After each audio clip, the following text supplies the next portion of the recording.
అస్తిత్వశూన్యవాదం ఈ పదం వినగానే మనస్సులో ఏదో తెలియని భయం, ఒక పెద్ద ప్రశ్న కదులుతుంది కదూ.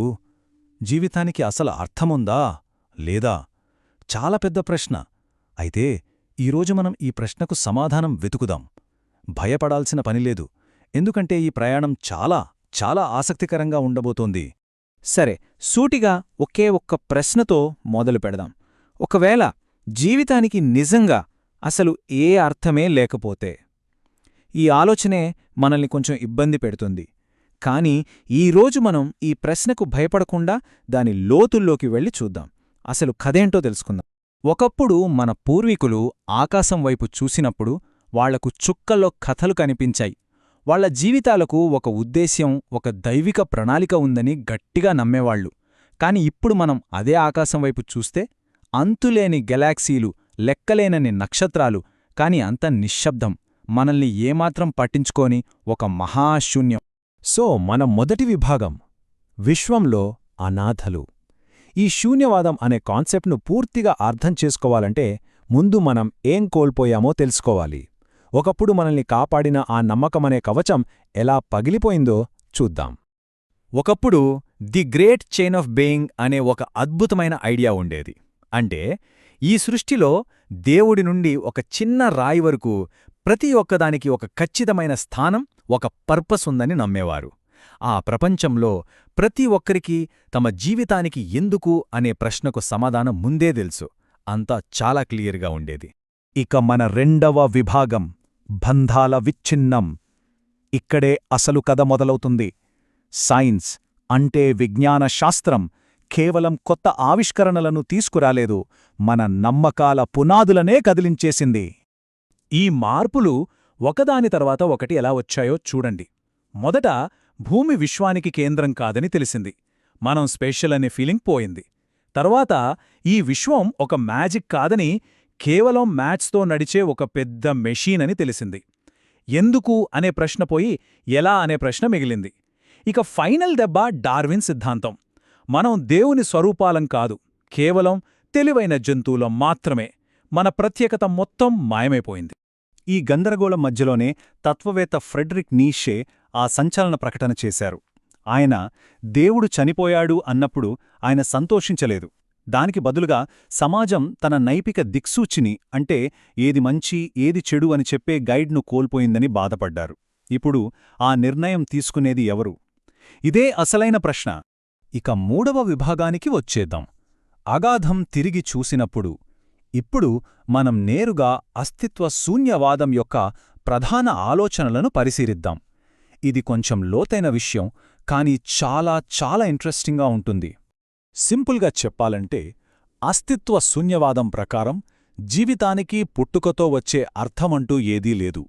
ఈ విశ్వం మన ఉనికి పట్ల పూర్తిగా ఉదాసీనంగా, అంటే ఇండిఫరెంట్గా ఉంటుంది. మనకోసం ఏ ప్రత్యేక ప్లాన్ లేదు, ఫాలో అవడానికి రూల్స్ కూడా లేవు. మనం ఒంటరి. ఒక చిన్న ఉదాహరణ చూద్దాం. మనకు తెలిసిన ఈ అబ్జర్వబుల్ యూనివర్స్ వెడల్పు సుమారుగా 93 బిలియన్ల కాంతి సంవత్సరాలు. ఒక్కసారి ఆలోచించండి, ఈ అనంతమైన విశ్వంలో మన భూమి, మన జీవితాలు ఎంత చిన్నవి. ఈ విశ్వం దృష్టిలో మన ఉనికి దాదాపు లేనట్లే. దీన్నింకోలా ఆలోచిద్దాం. విశ్వం వయస్సు సుమారు 13.8 బిలియన్ల సంవత్సరాలు కదా.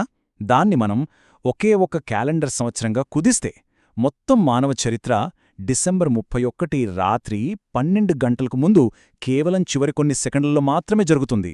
మన ఉనికి కేవలం ఒక క్షణికమైన మెరుపు మాత్రమే.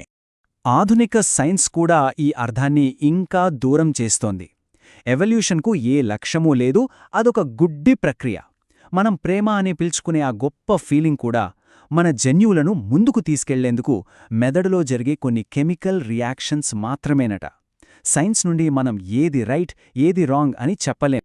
దీన్ని ఇలా ఊహించుకోండి, ఈ విశ్వం ఒక ఖాళీ సినిమా స్క్రీన్ లాంటిదే. మనం మన ఆలోచనలు ఒక ప్రొజెక్టర్ లాంటివి. మన నమ్మకాల్ని, విలువల్ని, అర్థాల్ని ఆ స్క్రీన్పై ప్రొజెక్ట్ చేస్తాం. కాని నిజానికి ఆ స్క్రీన్ ఎప్పుడూ ఖాళీగానే ఉంటుంది.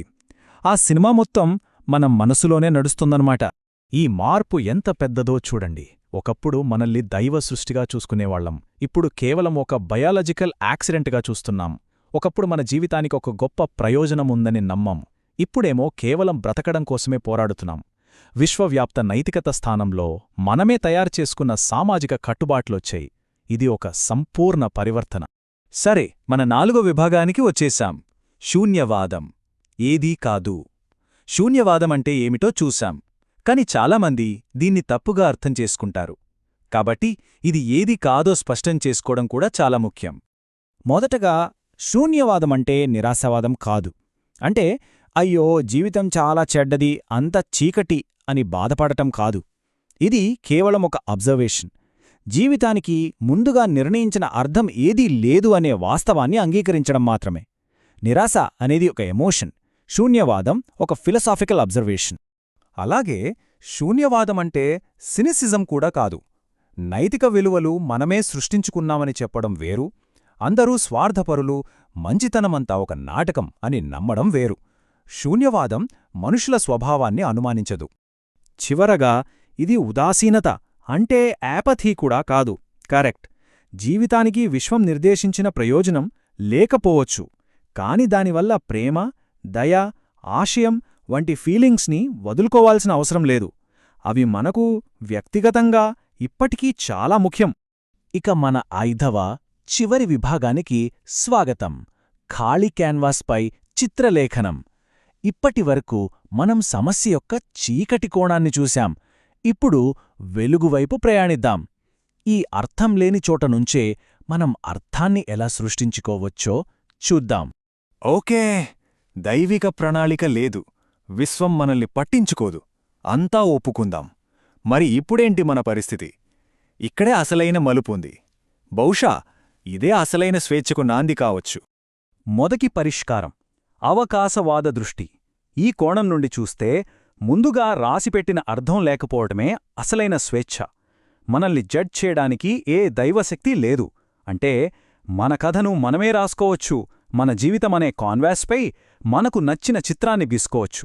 ఇది సంకేళ్లను తెంచుకోవటం లాంటిది. 2వ పరిష్కారం, మానవతావాద దృష్టి.